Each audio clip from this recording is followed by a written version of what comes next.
الحمد للہ نحمده ونصلی ونسلم علی رسولہ الکریم اما بعد فاعوذ باللہ من الشیطان الرجیم بسم اللہ الرحمن الرحیم والذین آمنوا اشد حبا للہ صدق اللہ العظیم وقال النبی صلی اللہ تعالی علیہ وسلم اللہم اجعل حبک احب الی من نفسی واہلی ومن الماء البارد او کما قال علیہ الصلاۃ والسلام صدق اللہ العظیم وصدق رسوله النبی الکریم ونحن على ذلك لمن الشاہدین والشاکرین والحمد للہ رب العالمین۔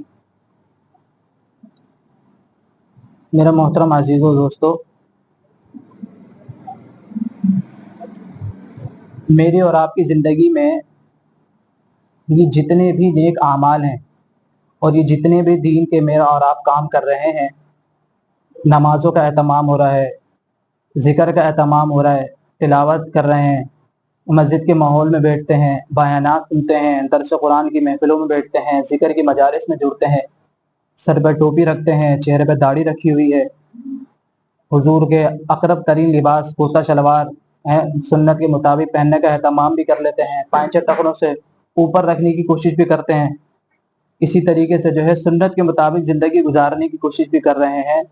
اور یعنی کلی طور پر اگر کہا جائے تو میں اور آپ دین کے مطابق دینی ماحول میں بیٹھنے والے لوگ ہیں، قرآن پڑھنے والے، تلاوت کرنے والے، نماز پڑھنے والے، ذکر کی مجلسوں میں جڑنے والے، علماء سے محبت کرنے والے، طلباء سے محبت کرنے والے، دیندار طبقے کو دیکھ کر بھاگنے والے نہیں ہیں، بلکہ دیندار طبقے کو دیکھ کر سینے سے لگانے والے اور دیندار طبقے کی قدر کرنے والے اور دینی ماحول کو اپنے لیے سراپا خیر ہی خیر سمجھنے والے، دینی ماحول سے اکتانے والے نہیں ہیں۔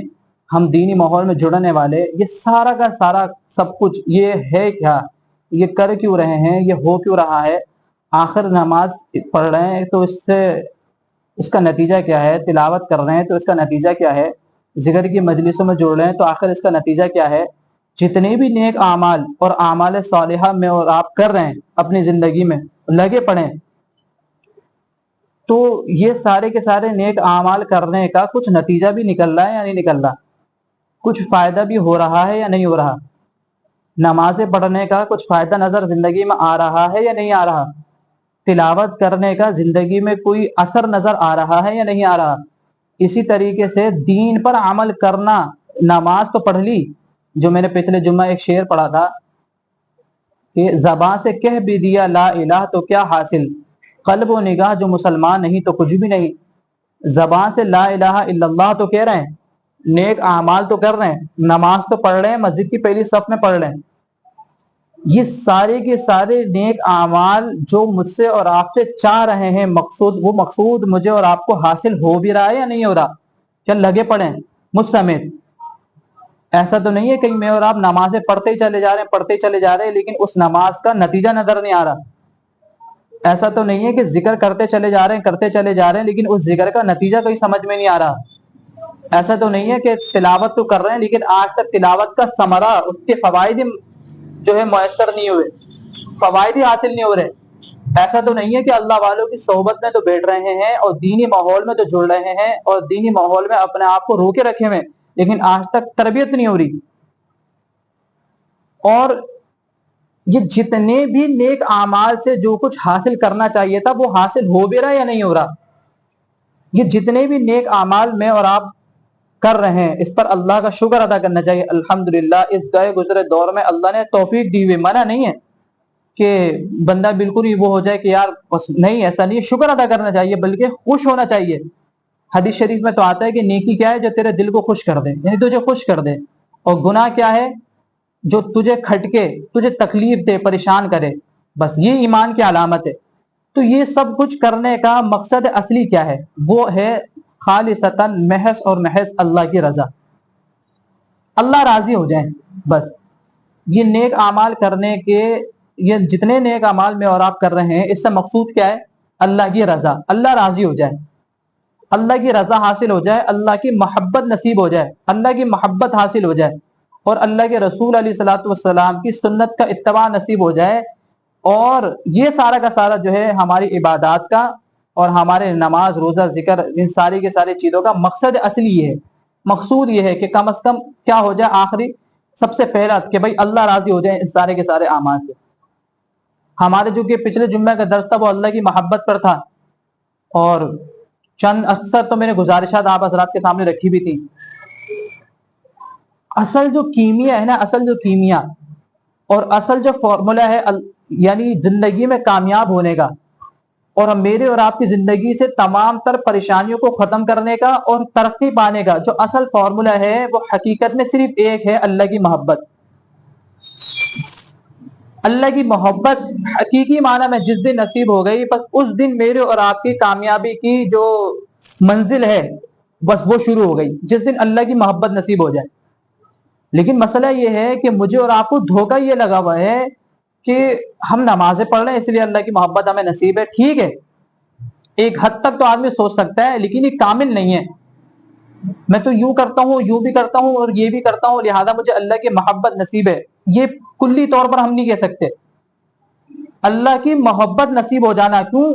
کیونکہ اللہ تعالیٰ نے دعویٰ کیا قرآن کریم میں، اور اللہ تعالیٰ جب کسی قسم کا دعویٰ کر دیں اور پھر وہ میرے اور آپ کے اندر نہ پایا جائے تو بتاؤ، جس چیز کا اللہ فرما رہے کہ ایمان والوں کے اندر یہ چیز ہوتی ہے اور میرے اور آپ کے اندر وہ چیز نہ ہو تو میں اور آپ گھاٹے کے سودا کر رہے ہیں، گھاٹے میں جا رہے ہیں دن بدن. اور اللہ کیا فرما رہے ہیں؟ وہ پچھلے جمعے کی کیا آیت تھی؟ والذین آمنوا اشد حبا للہ، اشد حبا للہ. کتنا زور، اشد کا لفظ بہت زور تاکید بتانے کے لیے تو آتا ہے. اللہ فرما رہے ہیں کہ کافر تو غیر اللہ سے محبت کرتے ہیں اور غیر اللہ میں سب آ گئے. مال کی محبت،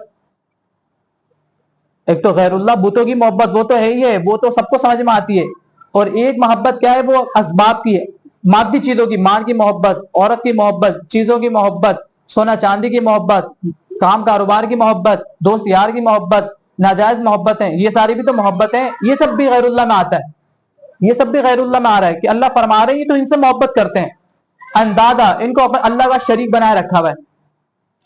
لیکن جب بات آئی ایمان والوں کی تو اللہ نے فرمایا جو ایمان والا ہے اشد حبا للہ. ایمان والوں کی تو کیا بات ہے، یہ اللہ سے محبت میں بہت زیادہ سخت ہیں، شدید محبت رکھتے ہیں اللہ سے، اللہ سے محبت کرتے ہیں یہ لوگ. ان کی رگ رگ میں، ان کی جسم کی بوٹی بوٹی میں، انگ انگ میں اللہ کی محبت پیوست ہے. یہ دیکھتے ہیں تو وہاں جہاں اللہ نے حکم دیا، یہ زبان استعمال کرتے ہیں تو وہاں جہاں اللہ نے حکم دیا، یہ سنتے ہیں وہاں جہاں اللہ نے حکم دیا، یہ چلتے ہیں وہاں جہاں اللہ نے حکم دیا، یہ سوچتے ہیں وہ جو اللہ نے سوچنے کا حکم دیا. ان کے دل میں صرف اور صرف وہی خیالات آتے ہیں جس کا خیال لانے کا اللہ نے حکم دیا، جس کو اللہ نے جائز قرار رکھا، کیونکہ ان کے دل میں اشد حبا للہ، یہ اللہ سے سخت ترین محبت کرتے ہیں. لہذا ان کا کوئی بھی عمل، کوئی بھی قول، کوئی بھی فعل اللہ کے حکم سے ہٹ کر نہیں ہوتا. اب علماء نے اللہ کی محبت کی چند علامات لکھی ہیں کہ جو آدمی یہ دیکھنا چاہے کہ اللہ کی محبت اس کو نصیب ہو گئی، یہ آدمی اللہ سے محبت کرتا ہے اور یہ آدمی محب اللہ ہے، اللہ سے محبت کرنے والا ہے یہ، اور اس کے جو ہے جسم کے ہر حصے میں اللہ کی محبت جو ہے سرایت کر چکی ہے. یہ ظاہراً بھی باطناً بھی دل و جان سے اللہ پر جان چھڑکنے کے لیے تیار ہے. اب علماء فرماتے ہیں اس کی علامات ہیں. نمبر ایک، یہ آدمی نماز کی پابندی کرتا ہے. نمبر ایک، سب سے پہلے جس کو اللہ کی محبت نصیب ہو جائے اور جس کے دل میں اللہ کی محبت گھر کر جائے، یہ آدمی کیا کرتا ہے؟ نماز کی پابندی کرتا ہے، نماز ہی چھوڑتا ہے کسی بھی حال میں. طواف بند ہو جائے گا، لوگ طواف کرنا چھوڑ دیں گے، خانہ کعبہ کا طواف رک جائے گا، کس کی وجہ سے؟ صرف اور صرف نماز کی وجہ سے. جب طواف اللہ کے گھر کا چکر لگانا رک سکتا ہے نماز کی وجہ سے، تو میرے اور آپ کے کاروبار نہیں رک سکتے، کام کاج نہیں رک سکتے، میرا اور آپ کا ہوٹل بند نہیں ہو سکتا، دکان بند نہیں ہو سکتی، اپنا کام کاج نہیں بند ہو سکتا، اسکول نہیں بند ہو سکتا، یونیورسٹی کے کام، کالج کے کام، اور اپنے جو ہے میرے اور آپ کے کام، اپنی میری اور آپ کی دوستیاں، اس کو میں ختم کر. جب خانہ کعبہ کا طواف رک گیا نماز کے آگے تو پھر میرے اور آپ چھوٹے موٹے کام کیوں نہیں رک رہے؟ تو اللہ کی محبت جس کے سینے میں سرایت کر جائے گی تو سب سے پہلا وہ کیا کرے گا؟ نماز کی پابندی نظر آئے گی اس کی زندگی میں. اور نماز کی پابندی بھی صرف میں نے بتایا نا، یہ 4 وقت کی نماز، یہ نماز نہیں ہے، 4 وقت کی نماز نہیں ہوگی، 5 وقت کی نماز کا اہتمام کرنے والا ہوگا وہ اپنی زندگی میں، 5 وقت کی نماز کا. یہ ہے سب سے پہلی علامت اس بندے کی جس کے دل میں اللہ کی محبت جو ہے آ چکی ہے، یہ نماز کا پابند ہوگا. حضرت عائشہ رضی اللہ تعالیٰ عنہ فرماتی ہیں، پہلے بھی میں واقعہ سنا چکا ہوں، آپ علیہ الصلوۃ والسلام ہمارے ساتھ گھر میں بیٹھے ہوئے ہوتے تھے، اچانک جیسے ہی اذان کی آواز آتی تھی اور آپ ہمیں ایسے بھول جاتے تھے جیسے ہم کوئی ہے ہی نہیں، آپ کے ہمیں پہچانتے ہی نہیں ہیں، اور فرماتے تھے کہ تم کون ہو؟ فرماتے تھے یا رسول اللہ میں عائشہ۔ فرمایا کون عائشہ؟ من عائشہ، عائشہ کون؟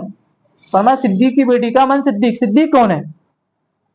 بس اللہ کی محبت اذان کے بعد اب غالب آ گئی، اب سب کی محبتیں ہو گئی سائڈ میں، بس اب اللہ اکبر کی آواز آ چکی نا، کیونکہ اللہ سب سے بڑا ہے، بس اب سب کے سب کو بھول جاؤ اور اللہ کو یاد کرو، اور فوراً دوڑ لگا دیتے کس کی طرف؟ اللہ، مسجد کی طرف، کہ بھائی اللہ کا حکم آ چکا ہے، اب سب کو بھول گئے۔ فرماتی کہ ہمیں ایسا ہو جاتا تھا جسے جانتے ہی نہیں ہے۔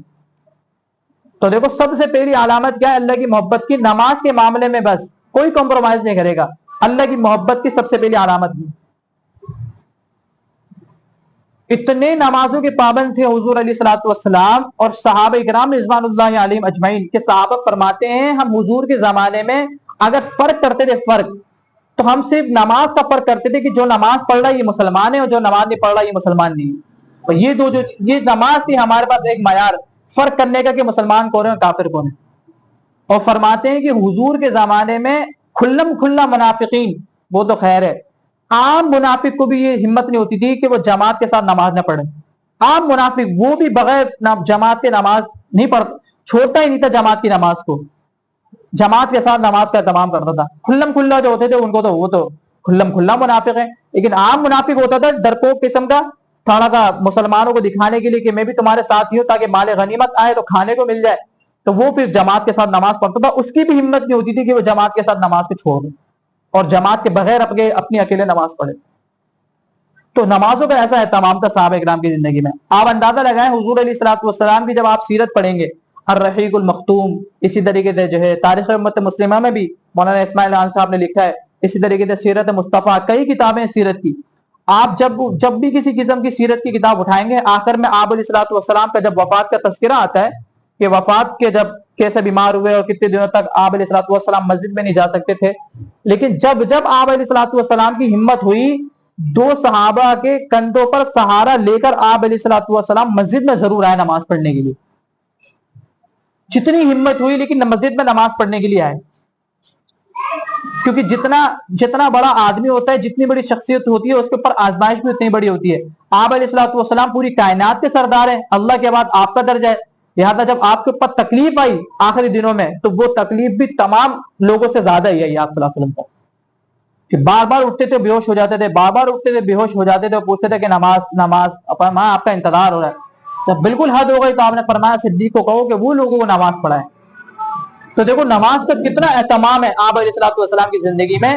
تو یہ نماز سب سے پہلی جو ہے وہ چابی ہے اللہ کی محبت کو حاصل کرنے کی۔ اللہ کی محبت جس کے دل میں آ گئی وہ آدمی نماز کا اہتمام کرے گا۔ زین العابدین رحمت اللہ علیہ کے بارے میں لکھا ہوا ہے کہ جب نماز کا وقت آتا تو چہرے کی رنگت بدل جایا کرتی تھی، چہرے کا رنگ بدل جایا کرتا تھا، اور جب وضو کرتے تھے تو کانپتے تھے، اور جب اللہ کے سامنے کھڑے ہو جاتے تھے نماز میں صف میں تو بھی کانپ رہے ہوتے تھے، اور چہرے کا رنگ بدل جاتا تھا، اور لوگ کہتے تھے کہ ہم بھی تو نماز پڑھتے ہیں، ہماری تو اسی کیفیت کبھی نہیں ہوتی۔ تو فرماتے کہ تمہیں پتہ نہیں ہے کہ ذات کے سامنے کھڑے ہونے کا وقت آ گیا ہے۔ کیسا اللہ کی ذات کا استحضار ہوگا ان کے سینوں میں کہ اللہ کے سامنے کھڑے ہونے کا وقت آ گیا ہے، جس ذات کے سامنے میں کھڑا ہو رہا ہوں وہ ذات کوئی چھوٹی موٹی ذات نہیں ہے، لہذا اس کی وجہ سے میری یہ حالت ہے۔ تو نمازوں کا اہتمام، سب سے پہلے نمازوں کا اہتمام، اور اللہ کی محبت حاصل کرنے کا یہ سب سے پہلا جو علامت ہے وہ کیا ہے؟ نماز کا اہتمام کرتا ہوگا یہ بندہ، نماز پڑھتا ہوگا، نماز با جماعت کی ایسا اہتمام کرتے تھے سلف صالحین بزرگان دین۔ ایک بزرگ کے بارے میں لکھا ہوا ہے، ابن الجوزی رحمہ اللہ کی غالباً کتاب ہے صفت الصفوہ، وہاں پہ ایک واقعہ لکھا ہوا ہے کہ ایک بزرگ کے گھر میں مہمان آئے، اور مہمانوں کی جو ہے میزبانی کی وجہ سے وہ نماز کچھ ان کی لیٹ ہو گئی، اور انہوں نے دیر سے جا کے جو ہے نماز پڑھی۔ جب جماعت نکل گئی اپنی نماز عشاء کی، فرماتے ہیں کہ خواب میں انہوں نے دیکھا کہ کچھ لوگ مجھ سمیت گھڑ سوار ہیں اور گھوڑے پہ سواری کر رہے ہیں، اور یہ پیچھے ہیں، ان کا گھوڑا سلو چل رہا ہے، بھاگ ہی نہیں رہا۔ اب یہ اپنے گھوڑے کو جو ہے ضرب لگاتے ہیں اور جو ہے وہ پاؤں مارتے ہیں، اس کو ایک لفظ ہوتا ہے استعمال کرنے کا، وہ کرتے ہیں، لیکن ان کا گھوڑا پھر بھی آگے نہیں بھاگ رہا، پیچھے ہی ہے۔ تو کسی نے ان گھڑ سواروں میں سے آگے سے پلٹ کے پیچھے کہا ان بزرگ کو کہ حضرت عمیر غالباً ان کا کر کے نام رحمہ، فرمایا کہ تم ہم سے پیچھے ہی رہو گے، ہم نے عشاء کی نماز باجماعت پڑھی ہے اس لیے ہم تم سے آگے ہیں، تم نے عشاء کی نماز جماعت کے ساتھ نہیں پڑھی لہذا تم ہم سے پیچھے رہو گے، ہم اپنی روحانی طاقت کی وجہ سے تم سے آگے ہیں، اب تم کتنی ہی کوشش کر لو تم پیچھے ہی رہو گے۔ تو نماز اور دین کے جتنے کام ہیں ان کے اہتمام سے انسان کے اندر روحانی طاقت پیدا ہوتی ہے، روحانی طور پر آدمی دن بر دن طاقتور ہوتا رہتا ہے۔ تو نماز ایسی چیز ہے کہ بس یہ اللہ کی محبت میں جب کوئی آدمی غرق ہو جاتا ہے نا، بالکل اب اس کو پھر نماز کے علاوہ کسی چیز میں مزہ نہیں آتا، اب یہ بس نمازوں کا اہتمام کرتا ہے۔ اسی لیے تو کتنی بڑی بات ہے، حضرت فاطمہ رضی اللہ تعالیٰ عنہ فرما رہی ہیں نماز پوری پڑھ لی، پوری رات گزر گئی نماز پڑھنے میں اور فجر کی اذان ہو گئی، اور کیا کہہ رہی ہیں کہ اللہ کتنی چھوٹی رات ہے تیری کہ فاطمہ کی 2 رکعت مکمل نہیں ہوتی، اتنی چھوٹی سی رات ہے۔ ایسا ہے تمام نماز کا، اتنی محبت، کیونکہ پتہ ہے نماز میں جو ملنا ہے وہ ان کو پتا تھا، ان کے اوپر کھل گیا تھا، ہم پر آج تک کھلا نہیں ہے۔ اس کی بنیادی وجہ یہ ہے کہ اللہ کی محبت ابھی تک نصیب نہیں ہوئی۔ تو اللہ کی محبت دل میں چیک کرنے کا پہلا طریقہ کیا ہے؟ نمازوں کو دیکھ لیں کہ نماز کس حد تک ہماری ہو رہی ہے، 5 وقت کی نماز کا اہتمام ہو رہا ہے، اور پھر وہ نماز بھی ہے یا نہیں ہے، اس نماز کے ذریعے سے عاجزی آ رہی ہے، انکساری آ رہی ہے، تواضع آ رہی ہے، مٹنا آ رہا ہے، اپنے آپ کو مٹانا آ رہا ہے، اپنے آپ کو چھوٹا بنانا آ رہا ہے، اپنی رائے کو جو ہے سائڈ میں رکھ کر سامنے والے کی بات ماننا آ رہی ہے، اپنے لیے کچھ سننا برداشت کرنا، یہ مادہ پیدا ہو رہا ہے، اپنی رائے کو چھوڑ دینا، دوسری رائے کو اہمیت دینا، یہ مادہ آہستہ آہستہ کہیں پیدا ہو رہا ہے ہمارے اندر یا نہیں ہو رہا؟ تو نمازوں کا اہتمام سب سے پہلے صحابہ اکرام کے زمانے میں اور تابعین بزرگان دین کے زمانے میں آپ کو نماز کا سب سے زیادہ اہتمام ملے گا۔ جو آدمی سارے کام کر رہا ہے لیکن نماز باجماعت اور نماز کا اہتمام نہیں کر رہا، یہ آدمی سب کو دھوکہ دے رہا ہے اور اپنے آپ کو بھی دھوکہ دے رہا ہے۔ یہ ذکر کی مجالس میں بھی جڑ رہا ہے اور دین کے ماحول میں بھی بیٹھ رہا ہے اور خانقاہوں میں اور تبلیغ میں اور دین کے مختلف شعبہ جات میں جڑ بھی رہا ہے، دین کا کام بھی کر رہا ہے، لیکن نماز کو جماعت کے ساتھ اہتمام سے نہیں پڑھ رہا بلکہ سستی دکھا رہا ہے اور آرام سے جب دل چاہ رہا ہے نماز پڑھ رہا ہے۔ اس آدمی کو بھی ابھی تک دھوکہ لگا ہوا ہے کہ اللہ کی محبت نصیب ہو گئی، اور یہ آدمی دھوکے میں دین کا کام کر رہا ہوں، کیونکہ سب سے دین کی بنیاد وہ نماز ہے۔ الصلاۃ عماد الدین، من اقامها اقام الدین ومن ہدمها ہدم الدین، او کما قال علیہ الصلوۃ والسلام۔ نماز یہ دین کی بنیاد ہے۔ بھئی بنیاد کے بغیر کبھی کوئی چھت دیکھی ہے؟ بنیاد ہے کیا؟ نماز، دین اسلام کی۔ جس نے نماز کو ختم کر دیا یعنی منہدم کر دیا، کسی مسجد کو منہدم کر دو کتنا دکھ ہوتا ہے ہمیں، اگر ناجائز طریقے سے کوئی کر دے، بنانے کے لیے کر رہے ہیں وہ تو الگ بات ہے، کوئی آگے مسجد کو ایسے ڈھا دے، ہمیں تکلیف ہوتی نہیں ہوتی ہے؟ ایک مسلمان کو تو تکلیف ہوتی ہے کہ یار مسجد کو گرا دیا۔ اللہ کے نبی فرمانے جس نے نماز چھوڑ دی نا اس نے پورے دین کو گرا دیا۔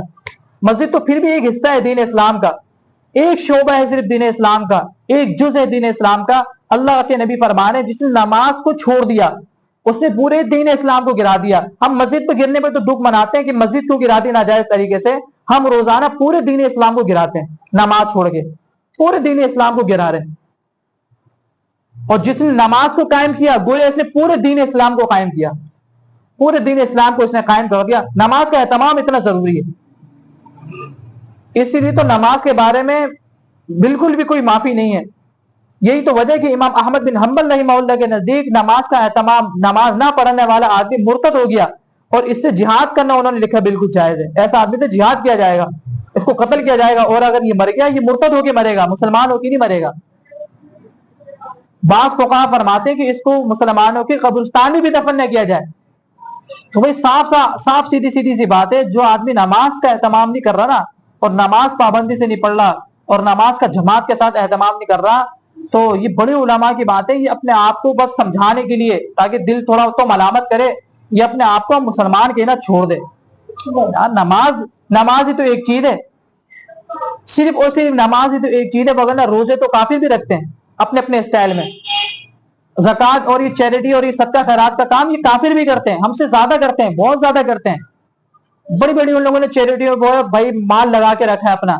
ایک نماز ہے جو فرق کرنے والی چیز ہے مسلمانوں اور کافروں کے درمیان، ایک نماز۔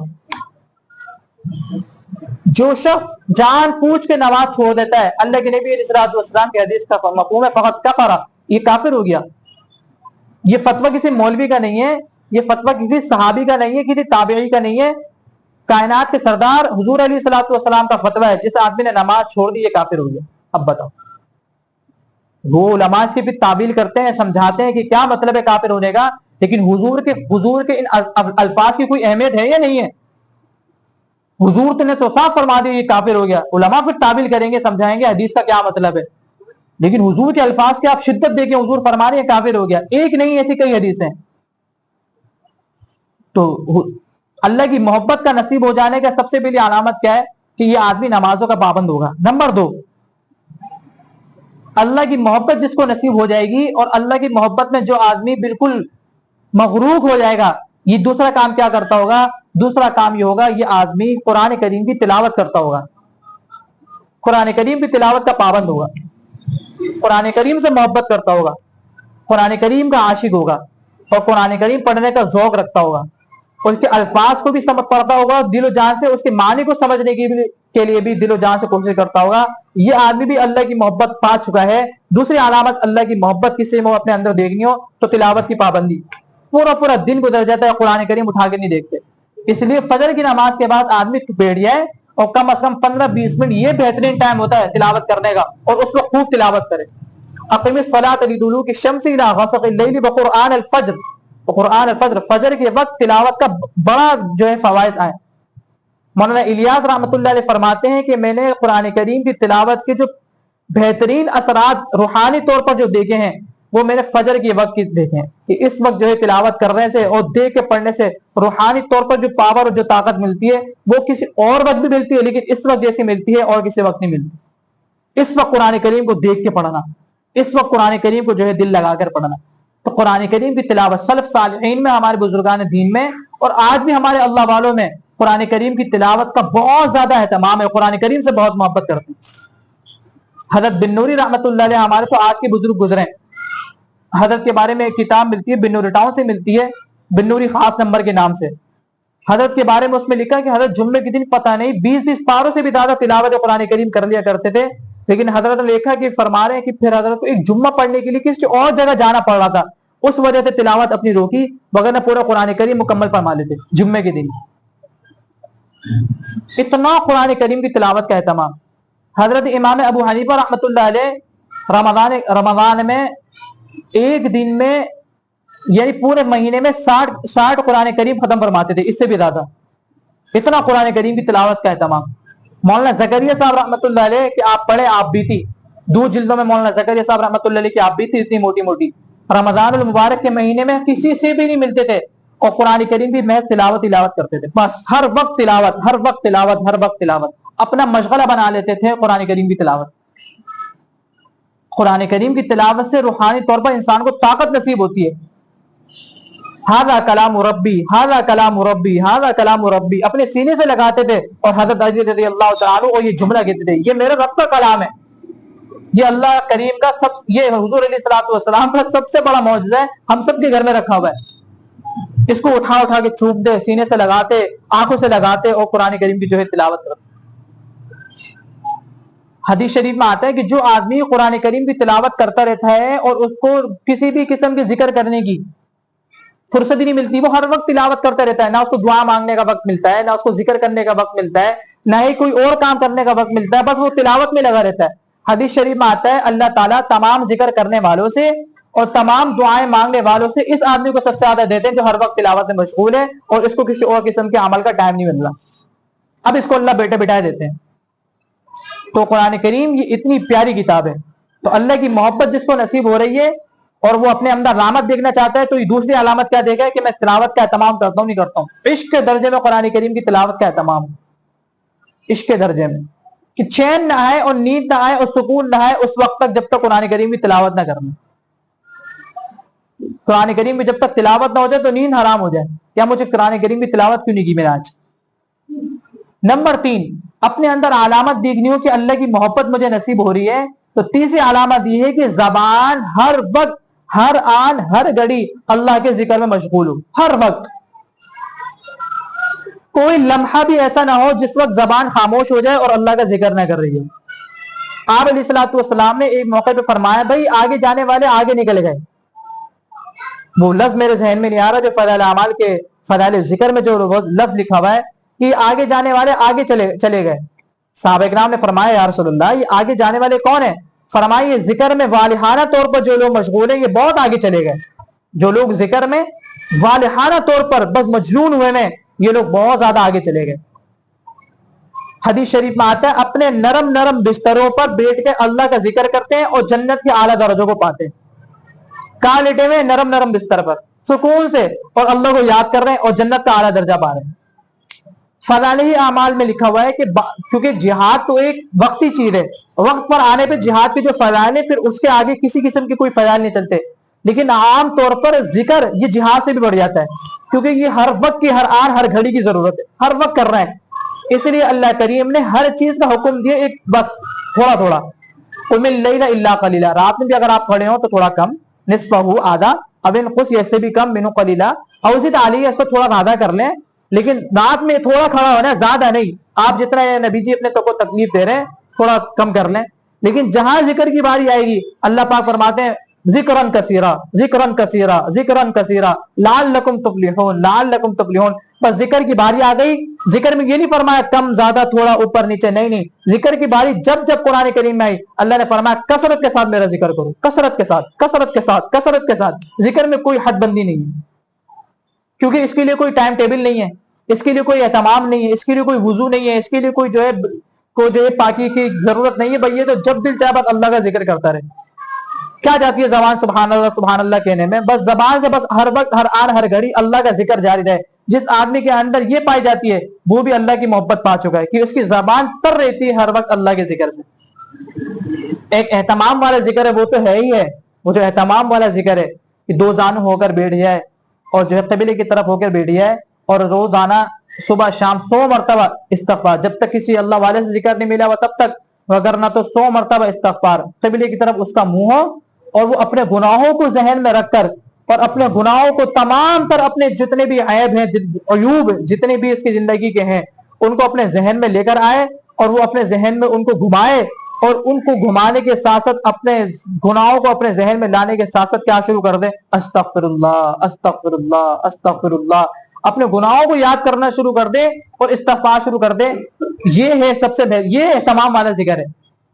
اہتمام والا ذکر ہم سے نہیں ہوتا. ہاں چلتے پھرتے اٹھتے بیٹھتے یہ ذکر ہے سب سے پیارا ذکر جس میں اہتمام ہو، جس میں اہتمام ہو، اللہ کی طرف متوجہ ہو جائے اور اپنے گناہوں کو ذہن میں لا کر بس استغفار شروع کر دے اور آنسو ٹپکنے لگ جائے اور جسم پہ کب کبھی طاری ہونے لگ جائے اور رونگٹے کھڑے ہونے لگ جائے کہ میں اللہ سے اپنے گناہوں کی توبہ کر رہا ہوں. اس لیے تو حدیث شریف میں آتا ہے آپ علیہ الصلوۃ والسلام نے کیا فرمایا؟ آپ صلی اللہ علیہ وسلم نے فرمایا کہ میں ایک ایک مجلس میں 70 مرتبہ اللہ سے استغفار کرتا ہوں. بتاؤ کیا ضرورت ہے آپ علیہ الصلوۃ والسلام کو استغفار کرنے کی؟ استغفار سے تمام مسائل حل ہوتے ہیں. استغفر اللہ استغفر اللہ استغفر اللہ. مال نصیب ہوتا ہے، اولادیں نصیب ہوتی ہیں اور جو ہے کاروبار میں برکتیں نصیب ہوتی ہیں. کس کی برکت سے؟ استغفار کی برکت سے. اسی طرح نمبر 2 پھر استغفار کرنے کے بعد جب اپنے گناہوں کو مٹوا لیا اللہ سے، اب اپنے اندر خوشبو پیدا کرنے کے لیے اور اپنی زبان میں خوشبو پیدا کرنے کے لیے اپنے جو ہے جسم کو معطر کرنے کے لیے نمبر 2 دوسرا کام کیا کرے گا؟ اللہ کے نبی علیہ الصلوۃ والسلام پر درود بھیجے گا. پہلے گناہوں کو پہلے برتن صاف کر لیا، گندا پانی پہلے نکال دیا، اب اس کو تھوڑا اور رگڑا لگانا ہے، اس کو خوشبو لگانی ہے. کپڑا ہو گیا کوئی بھی چیز ہو گئی پہلے گندگی ہٹا لی، اب اس پہ خوشبو لگانی ہے. تو خوشبو کس سے لگانی ہے؟ اب درود شریف سے. اب درود شریف کا اہتمام ہو رہا ہے. کتنا پیارا اہتمام کرے. فرمایا کہ جب بیٹھے تو 2 زانو ہو کر قبلے کی طرف منہ کر کے بیٹھ جائے اور تصور یہ کرے کہ بس میں اللہ کے نبی علیہ الصلوۃ والسلام کے روزے کے سامنے کھڑا ہوں. میں اللہ کے نبی علیہ الصلوۃ والسلام کے روزے کے سامنے کھڑا ہوا ہوں اور اللہ کے نبی علیہ الصلوۃ والسلام کے روزے کے سامنے کھڑے ہو کر میں اللہ کے نبی پر درود بھیج رہا ہوں. چاہے چھوٹا درود ہو چاہے بڑا درود ہو، صلی اللہ علیہ وسلم، یہ سب سے چھوٹا درود، وصلی اللہ علی النبی الامی، سب سے چھوٹا درود. بڑے سے بڑا کوئی بھی درود ہو. اب یہ تصور کرے کہ میں اللہ کے نبی کے روزے کے سامنے ہوں اور یہ درود پڑھ رہا ہوں. وہ جالیاں سامنے لے آئے اور درود پڑھے. اب اس کی جو کیفیت بنے گی درود پڑھتے وقت، یہ کیفیت اس کو ختم، اس کی زبان کو روکنے کا دل نہیں کرے گا کہ میں زبان سے اپنے ذکر کو روک دوں. یہ کیفیت بنا کر ذکر کرے. ہم کہتے ہیں صلی اللہ علیہ وسلم. یہ بھی غنیمت ہے بہت بڑی کہ کر تو رہے کسی نہ کسی درجے میں. اہتمام والا ذکر کیا ہوگا؟ بیٹھ جائے بس ساری دنیا سے بالکل اپنے آپ کو خلوت میں لا کر بس متوجہ ہوگا کہ میں اللہ کے نبی کے روزے کے سامنے کھڑا ہوں. اور پھر سب سے آخر میں تیسرا کلمہ یا کلمہ کی لا الہ الا اللہ، اس کا ذکر کرے اللہ کا. تو جس آدمی کو یہ دیکھنا ہو کہ اللہ کی محبت بالکل اندر پیوست ہو گئی ہے تو تیسری علامت کیا دیکھے گا؟ یہ آدمی ذکر کرتا ہوگا ہر وقت۔ نمبر 4 تہجد کا اہتمام کرتا ہوگا۔ جس کو اللہ کی محبت نصیب ہو گئی تو یہ چوتھے نمبر پہ کیا کام کرے گا؟ تہجد کا اہتمام کرے گا، تہجد پڑھتا ہوگا یہ آدمی۔ سلف صالحین میں، بزرگان دین میں تہجد کا سب سے زیادہ اہتمام تھا۔ رات کے وقت کھڑے ہو کے اللہ کو راضی کرنا، رات کے وقت کھڑے ہو کے اللہ کو یاد کرنا۔ دن کے وقت میں تو بھائی بہت مسئلے ہیں، دن کے وقت میں تو دنیا مجھے دیکھ رہی ہے، میں نماز پڑھنے نہیں آؤں گا تو دنیا مجھے بولے گی کچھ نہ کچھ، لیکن یہ وقت تنہائی میں اب پتہ چلے گا اس کو اللہ سے کتنی محبت ہے، جب یہ رات کی تنہائیوں میں جب کوئی نہیں دیکھ رہا ہوگا اس وقت یہ کھڑا ہو جائے گا اللہ کے سامنے اور نماز کا اہتمام کر رہا ہوگا، تہجد کا اہتمام کرے گا۔ اتنی پیاری نماز ہے، اتنی پیاری نماز ہے تہجد کی نماز، جس آدمی کو اپنے مسائل کا حل کروانا ہو یہ آدمی تہجد کا اہتمام شروع کر دے۔ جس آدمی کو اپنی زبان میں تاثیر ڈالنی ہو، بیان میں تاثیر ڈالنی ہو، یہ آدمی تہجد کا اہتمام شروع کر دے۔ جس آدمی کو اپنے جو ہے مسائل کو حل کروانا ہو یہ اٹھے رات کو اور اللہ کے سامنے کھڑے ہو کے جو ہے عبادت کرنا شروع کر دے۔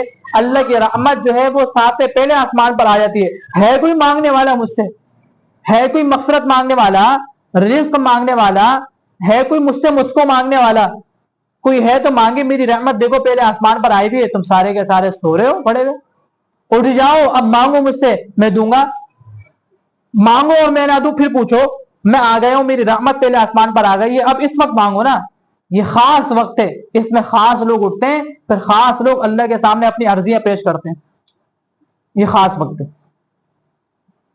جو آدمی جتنا زیادہ نیک ہوتا ہے اور جتنا زیادہ نیکی کو اختیار کرنا شروع کر دیتا ہے تو اس آدمی کے مسائل بھی اللہ تعالیٰ اتنے ہی حل کرنا شروع کر دیتے ہیں، اور جو آدمی جتنا زیادہ نیک اعمال میں کمزور ہونے لگتا ہے اتنے ہی مسائل اس کی زندگی میں کھڑے ہونا شروع ہو جاتے ہیں۔ نیک صرف 5 وقت کی نماز سے آدمی نہیں بنتا، یہ بھی اس زمانے کا بہت بڑا نیک آدمی ہے، لیکن نیک آدمی کیا ہوتا ہے یہ ساری علامات اس کے اندر پائی جاتی ہیں۔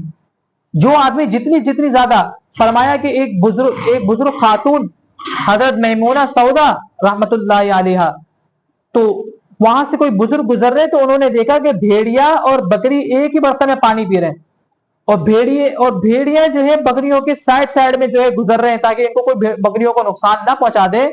تو انہوں نے بزرگ نے آواز لگائی بھائی ان دونوں کے درمیان کس نے صلح کرا دی؟ یہ بھیڑ یہ تو چھوڑے ہی نہ بھیڑیا بکریوں کو، ان کے درمیان کس نے صلح کروا دی؟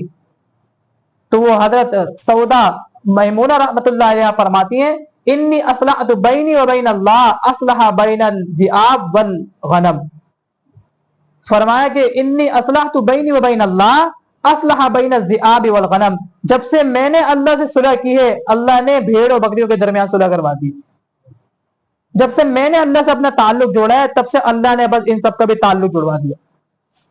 جب اللہ کی حقیقی معنی میں آدمی کو محبت نصیب ہو جاتی ہے تو پھر اللہ اس کے کام ایسے بگڑے کام بناتے ہیں، اور جب اللہ کو کوئی ناراض کر کے بیٹھ جاتا ہے پھر اللہ اس کے بنے ہوئے کام بھی بگاڑ دیتے ہیں، اور پھر اللہ فرماتے ہیں وَلَٰكِنْ أَنفُسَهُمْ يَظْلِمُونَ، تم نے اپنے اوپر خود ظلم کیا، میں نے کچھ بھی نہیں کیا، خود ظلم کرتے ہو اپنے اوپر، تم گناہ چھوڑ دو، ورنہ تم گناہ نہیں کرتے تھے، پانی بھی سمندر کا میٹھا تھا، پھل بھی میٹھے تھے، کوئی کانٹ والا درخت نہیں تھا، کوئی جو ہے خاردار جو ہے درخت نہیں تھا، سب اچھا تھا، تمہارے اپنے گناہوں کی وجہ سے اور تمہارے خود کے اعمال کی وجہ سے یہ سارے کے سارے معاملات ہوئے، وگرنہ کائنات میں سب کچھ خوبصورت تھا، آج بھی خوبصورت ہے، وگرنہ یہ جتنے عیب تمہیں آج نظر آ رہے ہیں وہ تمہارے اپنے اعمال کی وجہ سے۔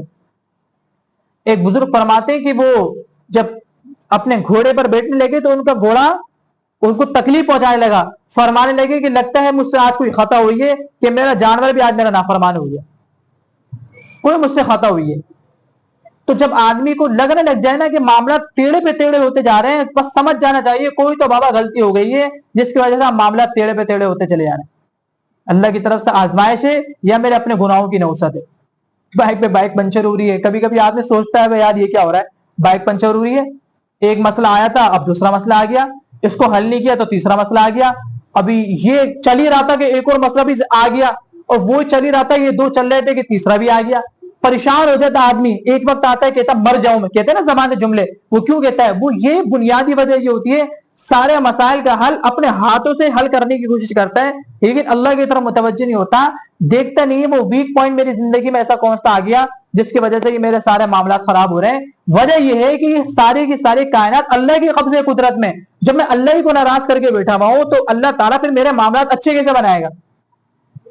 میں تو اللہ کو ناراض کیا ہوا ہے، نماز میں نہیں پڑھ رہا، تلاوت میں نہیں کر رہا، ذکر میں نہیں کر رہا، اعمال صالحہ میں نہیں کر رہا، دین کے کام میں نہیں کر رہا، اللہ والوں کی صحبتوں میں نہیں بیٹھ رہا، اللہ سے لو میں نے لگائی، اللہ کو ناراض کر کے اتنے سالوں سے بیٹھا ہوا ہوں، توبہ کبھی میں نہیں کر رہا، 2 رکعت صلاۃ التوبہ اللہ کے سامنے کھڑے ہو کے پڑھ لوں، نہیں کیا کچھ بھی، ایسا ہو نہیں سکتا کچھ نہ کیا ہم لوگوں نے، ہم تو سراپا پورے دن ہی کھڑے ہو کے صلاۃ التوبہ پڑھتے رہے، تب بھی اپنے گناہوں کی معافی نہیں کروا سکتے، اور کہتے ہیں کہ یا اللہ بس آج بھی ہو گئی غلطی، غلطیوں میں غلطیاں ہو رہی ہیں، اعترافی مجرم بن کر بار بار اپنے آپ کو اللہ کے سامنے پیش کرے کہ اللہ غلطی ہو رہی ہے، غلطی ہو رہی ہے، غلطی ہو رہی ہے، پھر دیکھو کیسے مسائل حل نہیں ہوتے۔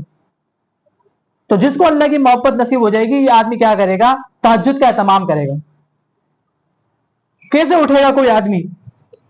اٹھتے نہیں اٹھتے محبت میں، بچی سے بات کرنی ہو تو اٹھتا نہیں اٹھتا آدمی، رات کا اگر وقت دے دے وہ اس ٹائم تو میں سو رہی ہوں، یا اس ٹائم وہ کہتے ہیں میں سو رہا ہوں، کہتے ہیں اس ٹائم اٹھیں گے، تو بس اٹھتے نہیں اٹھتا۔ ابھی میں پوچھوں بھائی آپ بتاؤ تو جس نے ہر کو تھوڑی بتائے گا، بولے گا ہماری تو بچی نہیں ہے کوئی، ہمیں تھوڑی پتا ہے، آپ مجھے بتائیں اٹھتے نہیں اٹھتا پھر آدمی کیسے اٹھتا ہے؟ پھر رات کے اس پہر میں جا کے آدمی اٹھے گا اور کہے گا کہ چلو بھائی اب تو اس ٹائم بات کرنی ہے، اب وہ 10 الارم لگائے گا لیکن اٹھے گا اس ٹائم کوشش کرے گا اٹھ جاؤں، میں نے اپنی معشوقوں کو وقت دیا ہوا، اس ٹائم مجھے بات کرنی ہے، اور واللہ باللہ تاللہ اٹھتا ضرور ہے آدمی، بلکہ نیند ہی نہیں آتی کہ بھائی سب سو جائیں گے اس ٹائم بات کریں گے، ابھی اما نے موبائل لے لیا، وہ کہتا ہے میرے اما نے موبائل لے لیا، وہ کہتا ابو نے لے لیا، وہ کہتا بھائی لے کے چلا گیا، تو ایسا کریں گے رات کے پہر اٹھیں گے۔ اب رات کے پہر اٹھ کے بالکل سناٹے میں، اگر سردی ہے تو کمبل چڑھا کے، سردیاں نہیں ہے تو بالکل آواز کی بھی اس کی بند کر کے ٹک، اور جو ٹک ٹک کی آواز آتی ہے ٹائپ کر کے اس کی بھی آواز نہ آئے، بالکل سناٹا، اور وہ بالکل برائٹنس بند کر کے، اور وائس آ رہی ہے تو بالکل ہلکی سی آواز کانوں میں لگا کے، نیند آ رہی ہے لیکن بات کر رہے ہیں، بہت دے چکا ہے بھائی، اس کو وہاں دل لگا ہوا، اس کو محبت ہے بھائی، بیکار محبت ہے، ایک دم بالکل کھوکھلی محبت ہوتی ہے، یہ 2 نمبر والی محبت ہوتی ہے، لیکن ہے تو کسی درجے میں، کھوکھلی محبت ہوتی ہے۔ آدمی جتنا دعویٰ کرتے ہیں نہیں یار بہت پیار کرتی ہے مجھ سے، وہ کہنے نہیں مجھ سے بہت سی رہتے ہیں، مجھ سے بہت محبت کرتے ہیں، مجھ سے سارے سب کے سب ٹوپی ڈرامے ہوتے ہیں، آخر تک بالکل ٹوپی ہوتی ہے اور کچھ بھی نہیں ہوتا اس کے علاوہ، سارے کے سارے ٹوپی ڈرامے ہوتے ہیں، کچھ بھی نہیں ہوتا، ایسے سارے کے سارے باتیں بناتے ہیں، مجھے اس سے محبت ہے، وہ کہتا ہے مجھے اس سے محبت ہے، کچھ بھی نہیں ہوتا، آخر کار وہ کیا کہتے ہیں آپ کر لو کسی ہوتے شادی، یا وہ کر لے کسی ہوتے شادی، لگ پتہ چل جائے کچھ بھی نہیں ہوتا، سب اپنی اپنی خوشی والی زندگی گزار رہے ہوتے ہیں، بس وہ ایک شیطان کا شر ہے سینے میں، وہ تھوڑا بہت ابھر رہا ہوتا ہے کہ یار وہ مگر نہ ہوتا کچھ نہیں ہے، سب اپنی اپنی زندگی میں خوش ہیں بھائی، سب اپنی زندگی میں خوش ہوتے ہیں، ٹوپی ڈرامے کرا ہوتے ہیں، مجھے اس سے بڑی محبت ہے، وہ کی رہی ہوتی ہے مجھے اس سے بڑی محبت ہے، اور عشق معشوق میں لگے ہوئے، اور یہ سمجھ بھی رہے ہوتے ہیں کہ یار مجھ سے بڑی محبت کرتی ہے، اور آج کل نیا ٹرینڈ چل پڑا ہے یار اس کی برکت سے میں نمازی بن گیا، اور وہ کہتی میری برکت سے وہ نمازی بن گیا، آج یہ ٹرینڈ چل چکا ہے۔ ہمارے ایک ساتھی تھا وہ آج کل تو بالکل نظر ہی نہیں آ رہا، تو وہ اپنی اس گناہ کو اتنے پیارے انداز میں سمجھانے کی ہمیں کوشش کر رہا ہے، کہہ رہا ہوں دیکھا بھائی الحمدللہ جب سے میری سیٹنگ ہوئی ہے نا یار الحمدللہ فجر نہیں چھوٹتی میری، اب جب پوری رات تو سوئے گا نہیں تو تیری فجر کہاں سے چھوٹے گی؟ جب پوری رات تو بیٹھ کے باتیں کرتا رہے گا تو تیری فجر چھوٹے گی، پھر بھی لعنت ہے شکل میں تمہارے اگر اب بھی فجر چھوٹ رہی ہے، یار اس نے فجر کا نمازی بنا دیا مجھے، سبحان اللہ۔ آپ دیکھ رہے ہو شراب کو روزہ کا جو ہے وہ ٹیگ لگا کر اور جو ہے زمزم کے اس میں باکس میں پیک کر کے یہ دیکھو یہاں کے وی آئی پی چیزیں، اور اپنے گناہ کو کتنا پیارا بنا کے جو ہے ثابت کر رہے ہیں، اپنی مبغوض ترین گناہ کو اور اتنا پیارا بنا کے ثابت کر رہے ہیں کہ میں ان کی برکت سے کم از کم نمازی تو بن گیا، کیونکہ نامحرم سے محبت کرنا کوئی جائز ہے، لیکن دیکھو کتنی اپنی محبت کو کتنا پیارا صاف بھائی پسند آ گیا کسی کو کوئی کیا کہتے ہیں بھائی طارق مسعود صاحب سب سے وی آئی پی چیز کہتے ہیں اس کے بارے میں، بھائی جیتی پسند آ گیا چلو بھائی شادی کر دیں، شادی نہیں کرے گا، ٹوپی ڈرامے کرائیں گے، ٹوپی ڈرامے کرائیں گے، نہیں ابھی تھوڑا ابے بھائی تجھے محبت ہے تو کرنا، شادی کیوں نہیں کر رہا؟ نہیں وہ چلیے تھوڑا ابھی میں سیٹ ہو جاؤں تھوڑا، واہ بھائی واہ، ابے بھائی تو سب کچھ، وہ تیری غریب باپ ہے وہ اپنی بیٹی کا خرچہ اٹھا رہا ہے، تکلیفیں برداشت کر رہا ہے، تجھے اتنی محبت ہے تو لے کر آنا اپنے گھر پہ، کما کو جب تجھے اتنی محبت ہے تو پھر لے کر آ گھر پہ، اور پھر جب اپنی کمائی کی سارا پیسہ اس پر لگا پھر دن دراز ایک کر دے، تجھے اتنی محبت ہے تو پھر ناجائز محبت کیوں کر رہا ہے؟ پھر جائز محبت کرنا، جب تک کرتے رہے گا گناہ ملتا رہے گا،